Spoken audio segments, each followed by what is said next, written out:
हाय नमस्कार, स्वागत है आपका मेरे चैनल अल्फांटेज पर। और जैसा कि पिछले सीरीज में हम लोगों ने पढ़ा 9th क्लास के मैथमेटिक्स में रेशनल नंबर के बारे में और नंबर लाइन पे कैसे रिप्रेजेंट करते हैं वो, उसके बाद दशमलव प्रसार शांत है या अशांत देख करके कैसे बता सकते हैं, उसका डेसिमल रिप्रेजेंटेशन करना टर्मिनेटिंग होगा या नॉन टर्मिनेटिंग, उसी सीरीज को आगे बढ़ाते हुए अब हम लोग आगे चलते हैं नंबर सिस्टम में ही। पहला चैप्टर लेसन होगा 9.1.4 मीन्स चौथा लेसन। इसमें हम लोग सीखेंगे कि किसी भी इरेशनल नंबर को नंबर लाइन पे कैसे रिप्रेजेंट करते हैं। मतलब हम लोगों ने रेशनल नंबर को तो रिप्रेजेंट करना सीख लिया, जैसे यहाँ 0 है, यहाँ 1 है, यहाँ 2 है, तो यहाँ पे हो जाएगा 1/2। और कोई भी 2/3, 3/4, 4/6 कैसे रिप्रेजेंट करते हैं ये हमने आसानी से सीख लिया। लेकिन अब अगर इरेशनल नंबर रहे, इरेशनल नंबर कहने का मतलब है कि जो नंबर क्या हो, नॉन टर्मिनेटिंग हो, मतलब वैसा नंबर जो टर्मिनेट ना करे, और नॉन रिपीटिंग हो, मतलब जो नंबर रिपीट भी ना करे, जैसे एज फॉर एग्जांपल √2। अब √2 को इस पे हम कैसे रिप्रेजेंट करेंगे, क्योंकि इसका दशमलव प्रसार क्या होगा 1.414 और ये इनफाइनाइट टाइम तक जाएगा, तो इसका रिप्रेजेंटेशन हम लोग अलग तरीके से करेंगे। और उसके आगे पढ़ेंगे रेशनलाइजेशन। रेशनलाइजेशन कैसे करते हैं कोई भी फ्रैक्शन का। तो चलिए शुरू करते हैं फर्स्ट पार्ट को। किसी भी इरेशनल नंबर मतलब अपरिमेय संख्या को नंबर लाइन पे कैसे दर्शाते हैं। पहला सवाल आया √2, √3 और √5 को मुझे क्या करना है, नंबर लाइन पे दर्शाना है। तो √2 तो ऐसे अगर नंबर लाइन में लेता हूँ, जैसे मान लीजिए मैं यहाँ से ये ले लेता हूँ, मैं यहाँ से एक लाइन ड्रॉ करता हूँ, ठीक है, और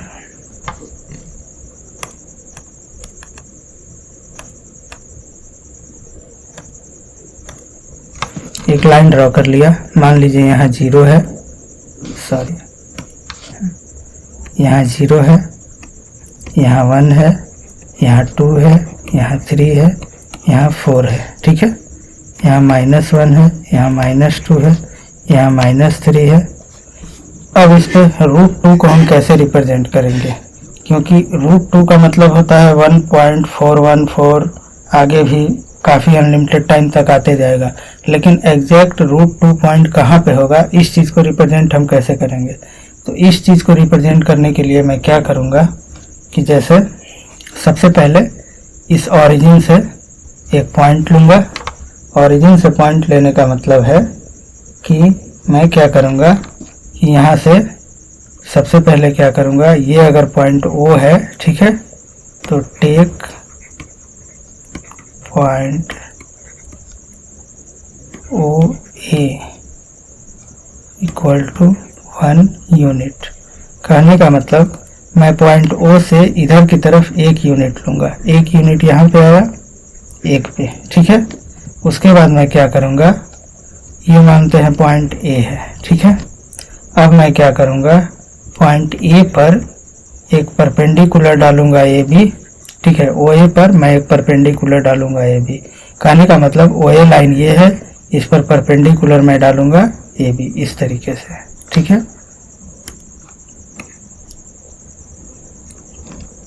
मैं परपेंडिकुलर डालूँगा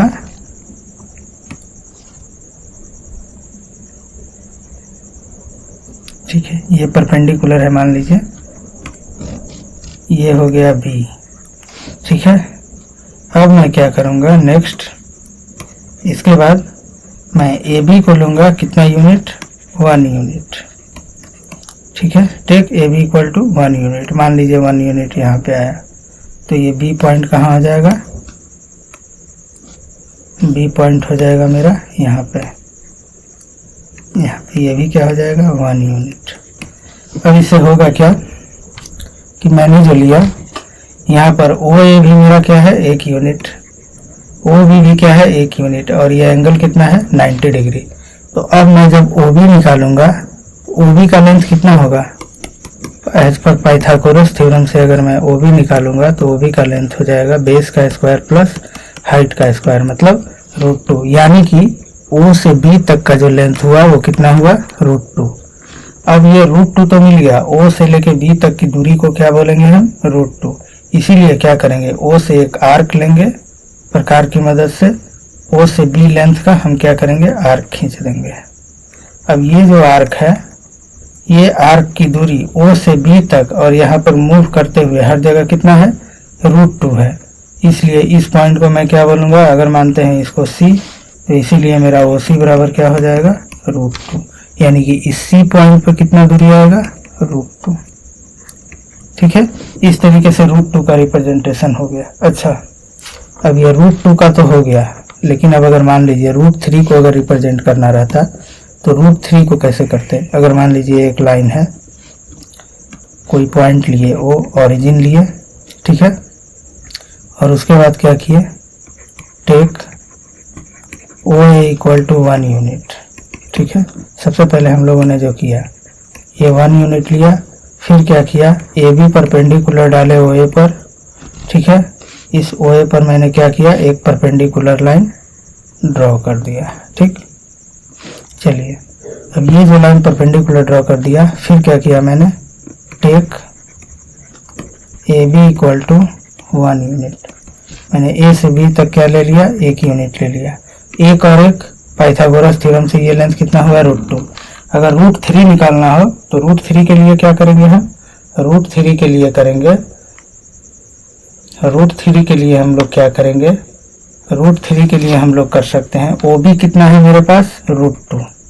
ठीक है, अब OB अगर √2 है तो फिर B से C लेंथ हम लोग क्या लेंगे, B से C हम लोग ड्रॉ करेंगे 1 यूनिट, इस पर एक परपेंडिकुलर लाइन डालेंगे,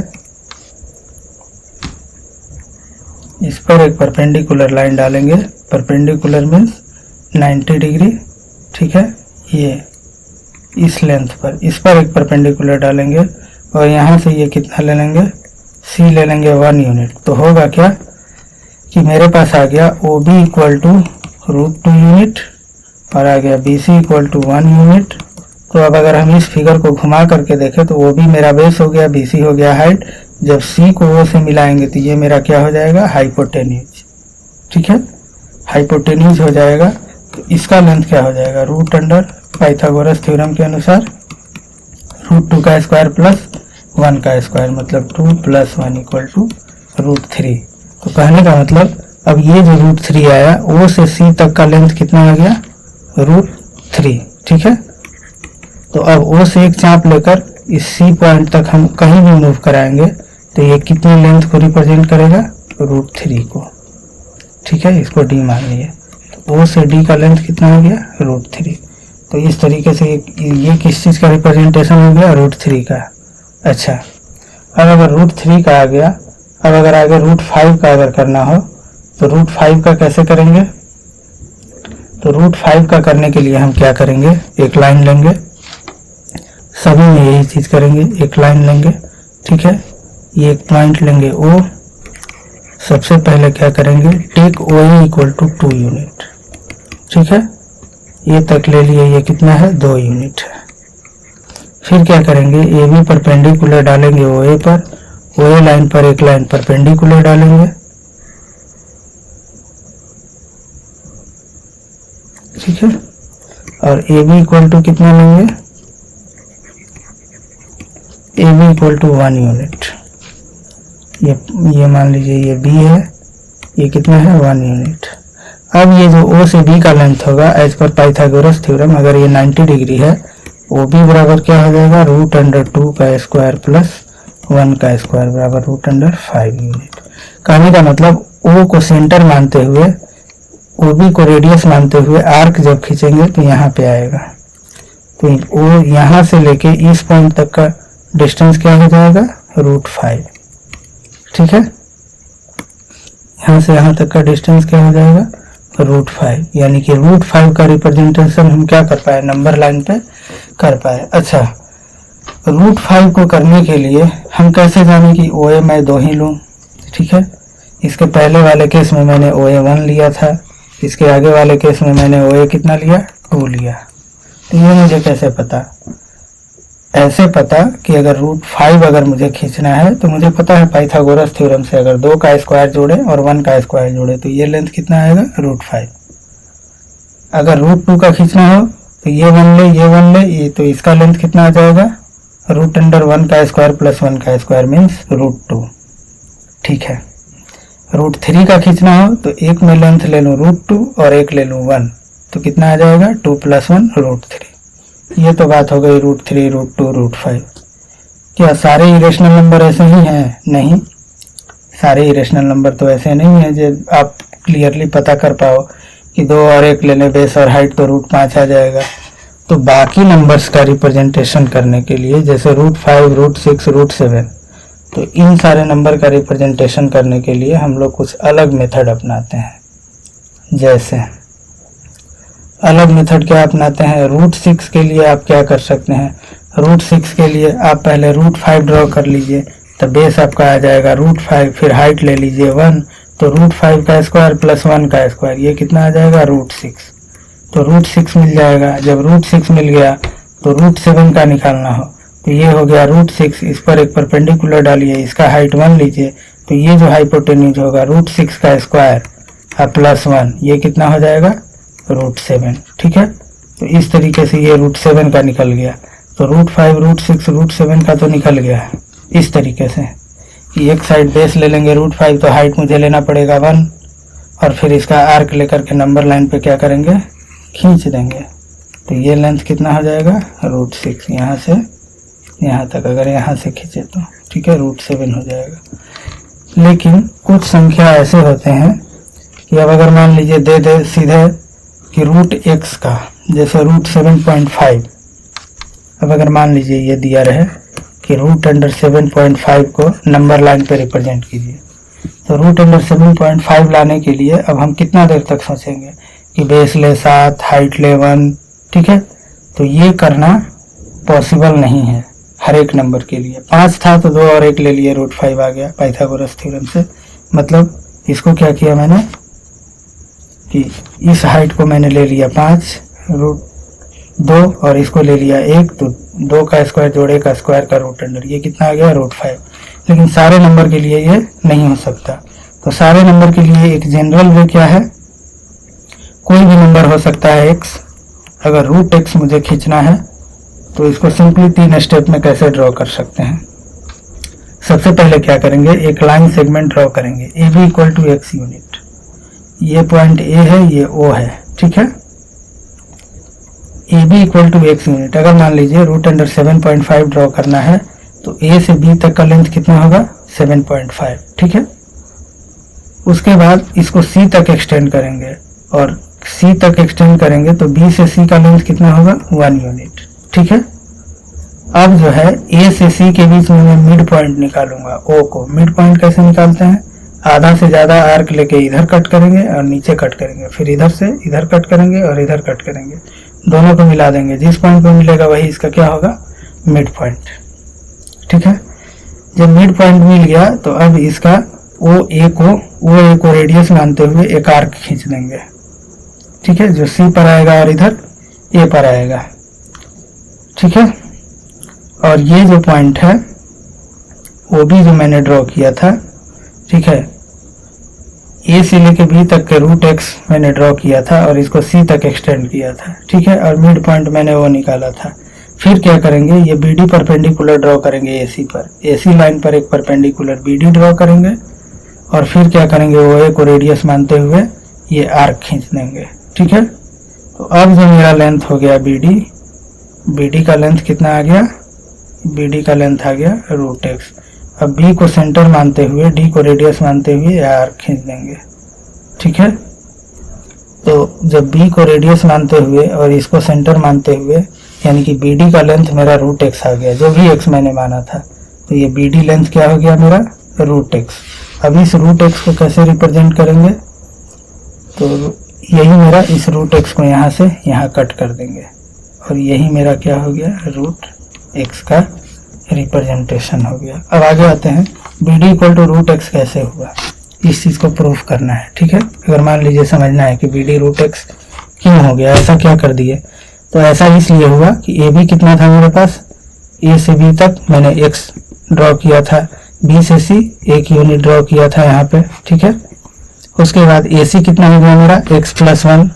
अच्छा, अब O D equal to O C होगा क्या, O D equal to O C, क्योंकि ये आर्क है, मैंने बी डी परपेंडिकुलर ड्रॉ किया, लेकिन ओ डी और ओ सी का लेंथ बराबर होगा क्या, क्योंकि ओ से कहीं पर इस सेमी सर्कल पर लेंथ खींचेंगे तो ओ ए के बराबर आएगा या ओ सी के बराबर आएगा, ठीक है। तो O D equal to O C, O D O C O A तीनों क्या है, बराबर है, तीनों रेडियस है सेमी सर्कल का। तो यानी कि ए सी जो है हाफ ऑफ ए सी हो जाएगा, ओ डी अगर करेंगे तो ए सी पूरा है, इसका आधा क्या होगा, हाफ ऑफ ए सी, यानी हाफ ऑफ एक्स प्लस 1। अच्छा, ओ बी का लेंथ कितना हो जाएगा, O C minus B C, O B का लेंथ कितना हो जाएगा, ओ सी में से बी सी घटा देंगे, बी सी मेरा 1 है, ठीक है, बी सी मेरा कितना है 1 है, और ओ सी कितना है एक्स प्लस 1/2, ये जो आया। अब इसमें से ये घटा देंगे तो मेरा वो हाफ एक्स माइनस 1 यूनिट आ गया। ओ बी का लेंथ कितना आ गया, ओ और बी का लेंथ, ओ और बी का लेंथ आ गया मेरा हाफ एक्स माइनस 1। अच्छा, अब बी डी स्क्वायर बराबर क्या होगा, बी डी स्क्वायर बराबर अगर पाइथागोरस थ्योरम से देखे तो O D square minus O B square, ये कितना है 90 डिग्री, कितना हो जाएगा O D square minus O B square. O D square का लेंथ मुझे पता है और ओ बी स्क्वायर का लेंथ मुझे पता है, जब निकालेंगे तो ये बी डी कितना आ जाएगा, रूट एक्स, ठीक है। अब आगे है कि x को रिप्रेजेंट करना रूट एक्स को रियल लाइन पे, ठीक है। अब BC को प्रोड्यूस करेंगे ओरिजिन एट B, ठीक है। ये जो BC लाइन है, इस BC को प्रोड्यूस करेंगे कहाँ पे, as a number line with origin at B, B को ओरिजिन मानते हुए इसको आगे क्या करेंगे, प्रोड्यूस करेंगे। अब BC कितना हो गया 1 यूनिट, B और C डिनोट करता है 0 और 1 को, B 0 और C क्या है 1, ठीक है। तो B equal to B D equal to root x, ठीक है। बी डी कितना हो गया, और B से लेकर D तक जो हम कट किए हैं आर्क से, तो B से D का लेंथ कितना हो गया, रूट एक्स, क्योंकि B से D का ही लेंथ तो है रूट एक्स, तो इसलिए इसके बराबर का जो चाप होगा B से D तक, इसका लेंथ कितना आ जाएगा, रूट एक्स। आगे एग्जाम्पल से समझते हैं, आगे एग्जाम्पल से समझते हैं। जैसे ये आ गया कि 4.3 को ज्योमेट्रिकली क्या करना है, वैल्यू निकालना है, ठीक है। ज्योमेट्रिकली वैल्यू निकालना है मतलब नंबर लाइन पे रिप्रेजेंट करना है। सबसे पहले क्या करेंगे, ए से बी तक का कितना लेंगे, 4.3 यूनिट का लाइन ड्रॉ करेंगे। फिर क्या करेंगे, बी से सी को ड्रॉ करेंगे 1 यूनिट का, ठीक है। अब बी से सी का 1 यूनिट ड्रॉ किए, अब क्या करेंगे, ए से सी के बीच में ओ मिड पॉइंट निकालेंगे। ओ मिड पॉइंट निकल गया, अब ओ को सेंटर मानते हुए, ए को रेडियस मानते हुए एक आर्क खींचेंगे, खींच लिया। अब उसके बाद B D line perpendicular draw करेंगे ए सी पर, ये इसको यहाँ कट करेगा, ठीक है। अब मेरा ये बी और डी का जो लेंथ हो गया, यही मेरा क्या हो गया, रूट 4/3। अब बी और डी को आर्क मानते हुए इसको कट करेंगे, यानी कि यहाँ से यहाँ तक का लेंथ क्या हो गया, रूट अंडर 4.3 यूनिट। काफी आसान है। अब आगे चलते हैं, क्योंकि यही पॉइंट तक आया तो बी का लेंथ कितना हो गया 4.3। अब रूट अंडर 8.47 आया। अगर इसको ड्रॉ करना हो तो क्या करेंगे, सबसे पहले एक नंबर लाइन लेंगे, ठीक। नंबर लाइन लेने के बाद ये एक पॉइंट ए लेंगे, ए से क्या ड्रॉ करेंगे बी तक, इसका लेंथ क्या होगा 8.47। उसके बाद क्या करेंगे, बी से सी तक कितना ड्रॉ करेंगे 1 यूनिट।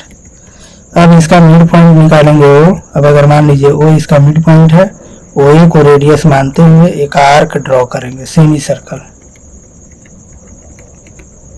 ऐसे आएगा, ठीक है। एक सेमी सर्कल ड्रॉ करेंगे। अब सेमी सर्कल ड्रॉ करने के बाद एक ये जो एसी लाइन है, एसी लाइन पर एक बी पर बी डी एक परपेंडिकुलर ड्रॉ करूंगा। अब देखिए, अब इसको ये कट करेगा एक जगह पे, जैसे मान लीजिए यहाँ कट किया, इसको ले लेता हूँ डी, ठीक है।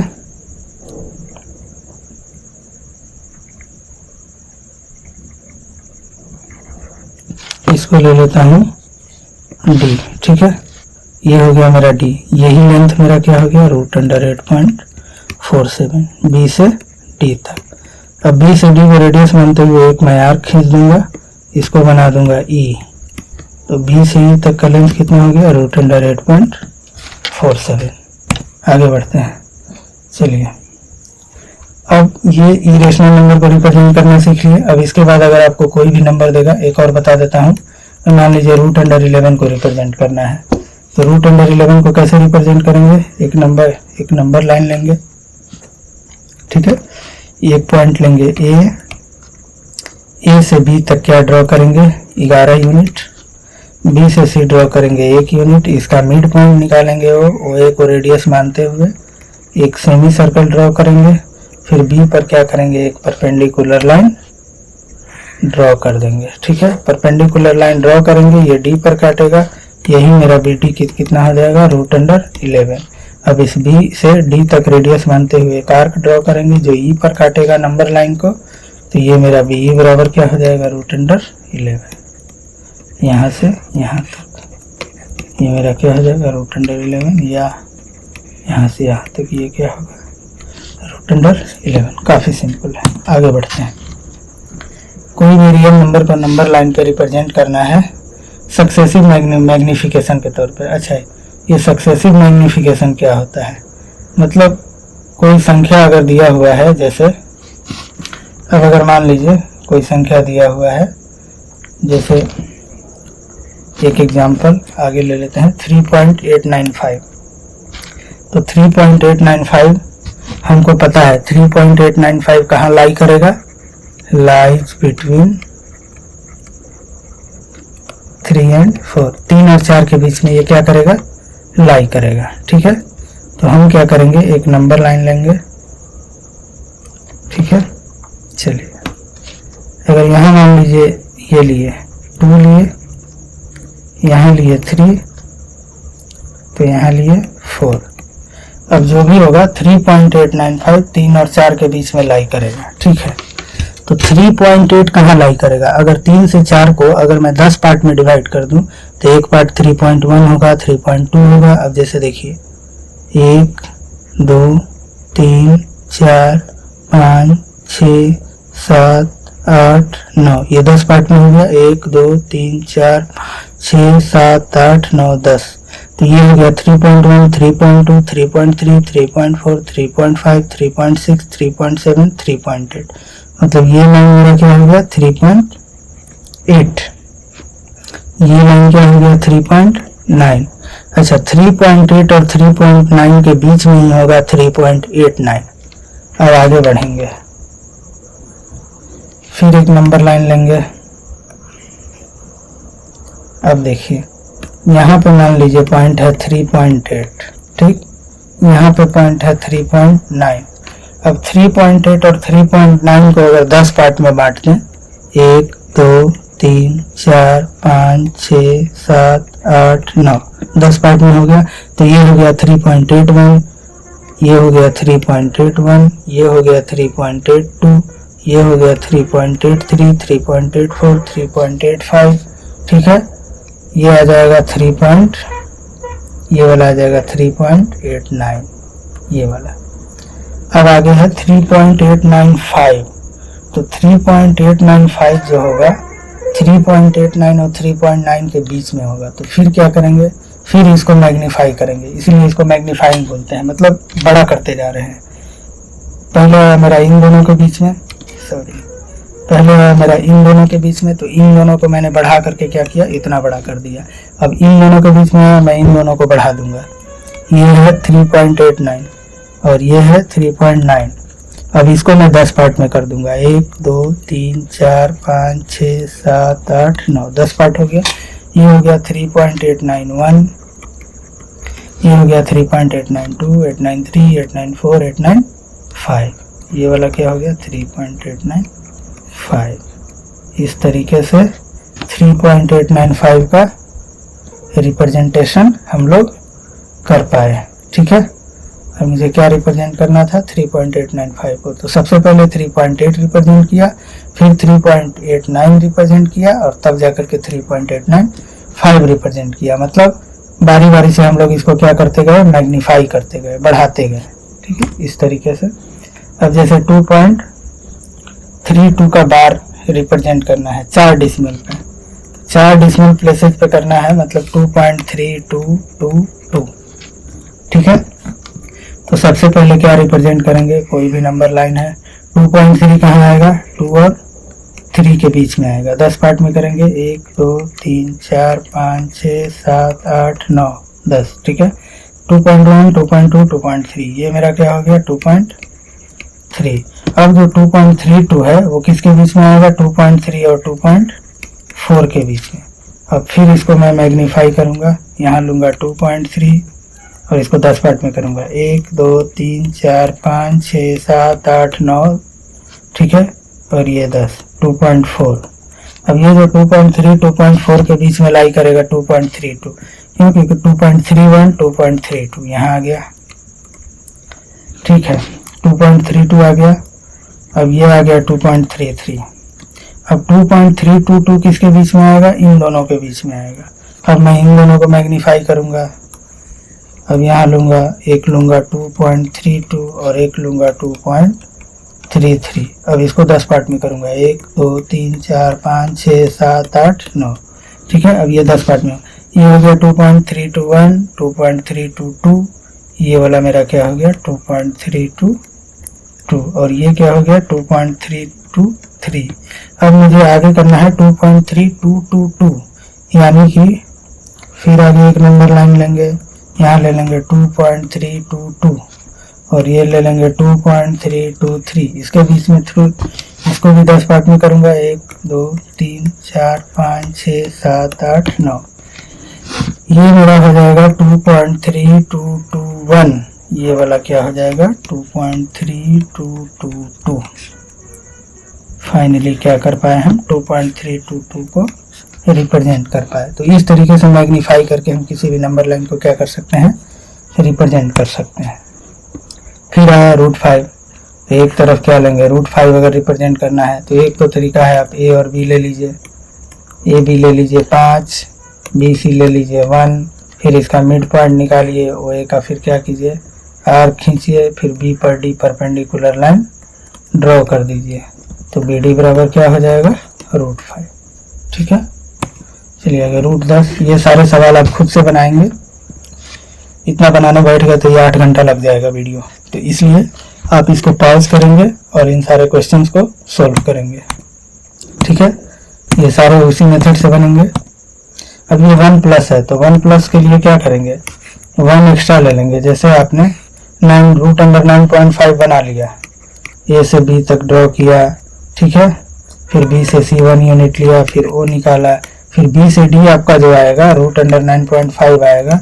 अब इसको जब आप ड्रॉ करेंगे तो यहाँ से यहाँ तक क्या आएगा 9.5, अगर ये डी होगा तो ई होगा, तो ये आ गया √9.5। इससे पहले आप एक यूनिट और बढ़ा देना, तो यहाँ से यहाँ तक क्या हो जाएगा 1 + √9.5, कुछ नहीं है, सेम टू सेम। ये आपको सक्सेसिव मैग्निफिकेशन से बढ़ा के सॉल्व करना है, ये भी सेम टू सेम है। अब आगे बढ़ते हैं नेक्स्ट टॉपिक पे, रेशनलाइजेशन पे। रेशनलाइजेशन क्या होता है, तो रेशनलाइजेशन का मतलब है अगर कोई नंबर दिया हुआ है, तो नंबर अगर कोई दिया हुआ है तो नंबर वो फ्रैक्शन में हो सकता है, मान लीजिए 5/6 हो सकता है, 5/√2 हो सकता है। अब ये जो 5/√2 है ये तो रेशनल नंबर तो है नहीं, तो किसी भी नंबर को रेशनल नंबर में कन्वर्ट करना ही क्या कहलाता है, रेशनलाइजेशन। रेशनल नंबर में कन्वर्ट नहीं करना, पार्टिकुलरली क्या करते हैं हम लोग, जो इसके डिनोमिनेटर में है उसको क्या करते हैं, रेशनल नंबर में कन्वर्ट कर देते हैं, मतलब परिमेय संख्या में कन्वर्ट कर देते हैं। मतलब मेरा हर जो है वो अपरिमेय संख्या नहीं होना चाहिए। तो इसके लिए क्या मेथड अपनाते हैं, इससे कोई ऐसा नंबर से मल्टीप्लाई कर देते हैं, ऊपर नीचे गुना कर देते हैं, ताकि नीचे जो हर है वो क्या हो जाए, परिमेय संख्या हो जाए। इसीलिए ये लिखा हुआ है, suppose we are giving a number, एक नंबर दिया हुआ है जिसका डिनोमिनेटर क्या है, इरेशनल नंबर है, ठीक है, मतलब अपरिमेय संख्या है। तो हम क्या करते हैं कि ये जो डिनोमिनेटर है, इस डिनोमिनेटर को हम क्या करते हैं, एक रेशनल नंबर में कन्वर्ट कर देते हैं, किसी नंबर से मल्टीप्लाई करके, ठीक है। तो इसी को क्या बोलते हैं, रेशनलाइजेशन। आगे एग्जांपल से समझेंगे, जैसे 3/√5, इसको रेशनलाइज करना है। तो मैं क्या करूंगा, मैं देख रहा हूँ कि हर जो है इसका डिनोमिनेटर ये क्या है, √5 है। तो नीचे में हमको रेशनल नंबर, इरेशनल नंबर नहीं रखना है, इसे मुझे बनाना है क्या, रेशनल नंबर। तो मैं क्या करूंगा, √5 से नीचे मल्टीप्लाई कर दूंगा और ऊपर भी। इसे होगा क्या, इस फ्रैक्शन के वैल्यू पर कोई फर्क नहीं पड़ेगा, क्योंकि मैंने ऊपर भी मल्टीप्लाई किया और नीचे भी किया, ठीक है। लेकिन अब होगा क्या, ऊपर बन जाएगा 3√5 और नीचे क्या हो जाएगा 5, ठीक है। तो ये जो डिनोमिनेटर है मेरा क्या हो गया, रेशनलाइज हो गया। इसी को बोलते हैं क्या, रेशनलाइजेशन, ठीक है। आगे बढ़ते हैं। रेशनलाइजिंग फैक्टर क्या होता है, अगर दो इरेशनल नंबर का प्रोडक्ट क्या हो, रेशनल हो, तो दोनों एक दूसरे के रेशनलाइजिंग फैक्टर कहलाते हैं। जैसे √5 इरेशनल नंबर है, अगर इसको √5 से मल्टीप्लाई करें तो क्या आ जाएगा, 5, मतलब रेशनल नंबर आ जाएगा। तो ये दोनों एक दूसरे का क्या है, रेशनलाइजिंग फैक्टर है। रेशनलाइजिंग फैक्टर कहने का मतलब कि वैसा संख्या जिससे हम उस संख्या को मल्टीप्लाई करें तो वो संख्या क्या बन जाए, इरेशनल से रेशनल बन जाए। से आगे देखते हैं, ये आ गया रेशनलाइजेशन, रेशनलाइज करने के लिए। तो अब देखिए होगा क्या, ये जो 3 + √2 है इसका रेशनलाइजिंग फैक्टर क्यों बताया गया, क्योंकि अब क्या करेंगे, अब अगर मान लीजिए नीचे में कोई संख्या दिया हुआ है √3, तो इसको किस संख्या से मल्टीप्लाई करें कि ये रेशनलाइज हो जाए। तो इसका जो रेशनलाइजिंग फैक्टर है उसी संख्या से हम ऊपर और नीचे क्या करते हैं, मल्टीप्लाई करते हैं। जैसे √3, तो ये क्या हो गया, परिमेय संख्या बन गया, रेशनल नंबर। अब इसमें जो है प्लस में दिया हुआ है, ठीक है। तो इसमें जब प्लस में दिया हुआ है तो हम ऐसा किस संख्या से करेंगे मल्टीप्लाई कि ये रेशनल नंबर बन जाए। तो इसके लिए हमको क्या चाहिए, इसका चाहिए हमको रेशनलाइजिंग फैक्टर। तो रेशनलाइजिंग फैक्टर क्या होता है, आप समझिए, 3 + √2 या कोई भी संख्या लिखा हो, a + √b, तो इसका रेशनलाइजिंग फैक्टर क्या होता है, a - √b। आप करके देख लीजिए होगा क्या, 3 + √2 को जब 3 - √2 से मल्टीप्लाई करेंगे तो होगा क्या, a + b × a - b क्या हो जाएगा, a का स्क्वायर माइनस b का स्क्वायर, कितना हो जाएगा 2 बराबर 7। ये क्या आ गया, रेशनल नंबर आ गया। तो अगर पेयर में दिया हो प्लस माइनस में, तो अगर प्लस है तो माइनस वाला इसका क्या हो जाता है, रेशनलाइजिंग फैक्टर। तो इसका रेशनलाइजिंग फैक्टर क्या हो जाएगा, इसको इसके रेशनलाइजिंग फैक्टर से ही मल्टीप्लाई करेंगे तो इसका रेशनलाइजिंग फैक्टर हो जाएगा 1/3 + √2 को किससे मल्टीप्लाई करेंगे, 3 - √2 से। a + b × a - b का फार्मूला पुट करेंगे तो ये हो जाएगा 3 - √2 a का स्क्वायर माइनस b का स्क्वायर। ये मेरा बन जाएगा 3 - √2 9 - 2 हो जाएगा 3 - √2 7। इस तरीके से मेरा क्या हो गया, रेशनलाइज हो गया, ठीक है। चलिए आगे बढ़ते हैं। अब अगर कोई संख्या ऐसे दिया होगा √5 + √7, तो इसका रेशनलाइजिंग फैक्टर क्या होगा, इसका रेशनलाइजिंग फैक्टर हो जाएगा √5 - √7। a + b × a - b = a² - b²। ये अल्टीमेटली क्या आ जाएगा, -2। यानी कि कोई संख्या √x + √y दिया है तो इसका रेशनलाइजिंग फैक्टर क्या होगा, √x - √y, ठीक है। अगर कोई संख्या दिया है a + b √x, तो इसका रेशनलाइजिंग फैक्टर क्या होगा, a - b √x। अगर ये दिया है तो इसका ये, अगर ये दिया है तो इसका ये, दोनों एक दूसरे का आपस में क्या होते हैं, रेशनलाइजिंग फैक्टर होते हैं, ठीक है। अब आगे रेशनलाइजेशन के एग्जाम्पल पे चलते हैं। अब जैसे ये है तो इसका सॉल्यूशन कैसे होगा, सिंपली इसके रेशनलाइजिंग फैक्टर से क्या करूंगा, मैं मल्टीप्लाई कर दूंगा। इसका रेशनलाइजिंग फैक्टर क्या होगा, 8 - 5√2। Better you put it in bracket, a + b × a - b क्या हो जाएगा, a² - b²। कितना बन जाएगा, 8 - 5√2 बाई, ये जाएगा 64 - 5 5 25 × 2 50। ये हो जाएगा 8 - 5√2 14। ठीक है, इस तरीके से रेशनलाइजेशन बनाते हैं। अब आगे आ जाइए, ये कैसे बनेगा, 6/√5 प्लस √2। क्या करेंगे, इसका भी रेशनलाइजिंग फैक्टर से ऊपर नीचे क्या करेंगे, मल्टीप्लाई कर देंगे।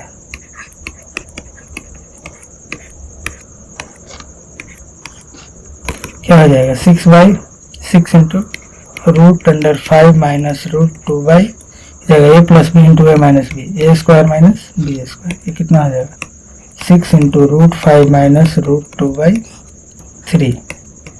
दो बार में कटेगा, 2 इंटू √5 माइनस √2। कहने का मतलब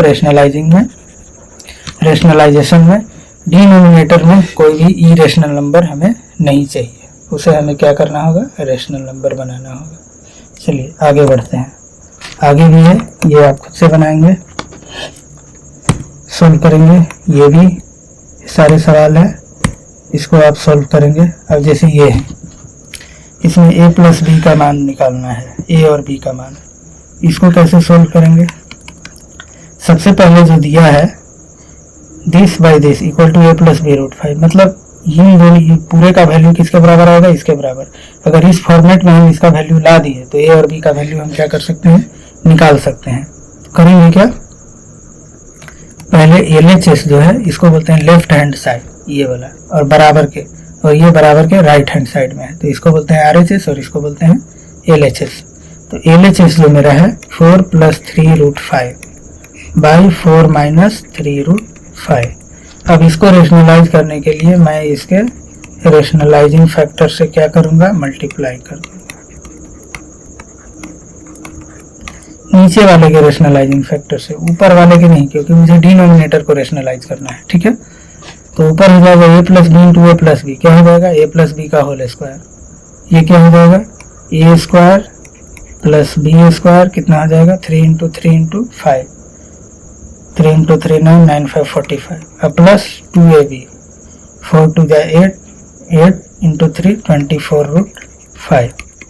ठीक है, by a plus B into A minus B, ये क्या हो जाएगा, a square minus b square. ठीक है, ये कितना हो जाएगा, 6 5 11 4 1 5 और 1 6, 61 प्लस 24√5 बाई 16 माइनस, ये कितना हो जाएगा, 3 3 9, 9 इंटू 5 कितना हो जाएगा, 45।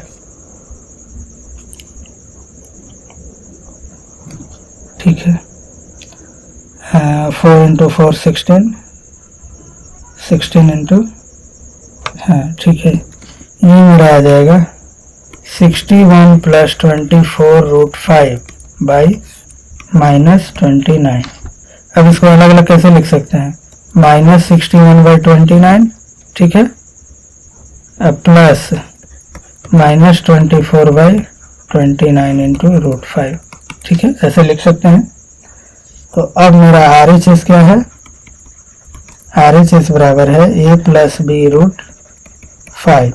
ठीक है, और LHS मेरा क्या है, माइनस 61/29 प्लस माइनस 24/29 √5।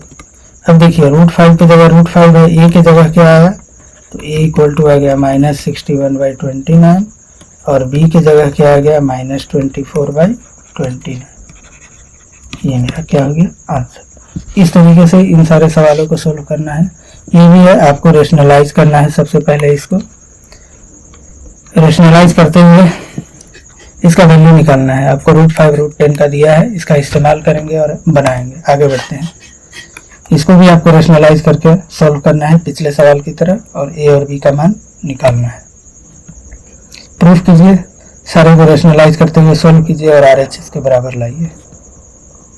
CBSE में पूछा हुआ सवाल है, ये भी है। अच्छा, अब इस सवाल की ओर बढ़ते हैं। अब इस सवाल में क्या है, कुछ अलग है।